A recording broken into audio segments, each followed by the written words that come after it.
আসসালামু আলাইকুম। সবাই কেমন আছেন? আশা করি সবাই ভালো আছেন। আল্লাহর রহমতে আমিও ভালো আছি।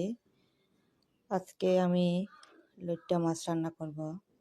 আমি লইট্টা মাছগুলো প্রথমে কেটে নিয়েছি। তারপরে একটু পানি দিয়ে ধুয়ে ফেলবো।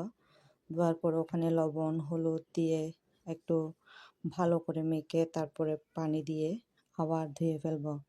ধোয়ার পরে আমি পানি ঝরতে দিয়ে দিব হালকা। যেহেতু লোটে মাছ থেকে পানি বেরোয় সেজন্য একটু আমি পানি ঝরতে দিব। পানি ঝরা শেষ হইলে আমি লোটে মাছগুলো রান্না করার জন্য একটি ডেকচিতে নিব। ডেকচিতে নেওয়ার পরে আমি ওখানে পেঁয়াজ দিব, তারপরে হলুদ দিব, 1 চামচ হলুদ দিব, তারপরে 2 চামচ মরিচের গুঁড়া দিব, স্বাদ মতো লবণ দিব, তারপর তেল দিব পরিমাণ মতো, হালকা পানি দিব, বেশি পানি দিব না।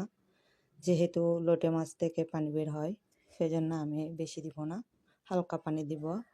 আমি লোটে মাছগুলোকে হাতে মেখে দিব, আমি কষাবো না, কারণ এভাবে করে খেলে খুব মজা হয়, সেজন্য আমরা এভাবেই খাই। আপনারা এভাবে ট্রাই করে দেখিয়েন। যদি ভালো হয় আমাকে কমেন্ট করে বলিয়েন কেমন হয়েছে। যদি ভিডিওটা ভালো লেগে থাকে সবাই লাইক, কমেন্ট, শেয়ার করবেন এবং ফলো দিবেন। যত সাপোর্ট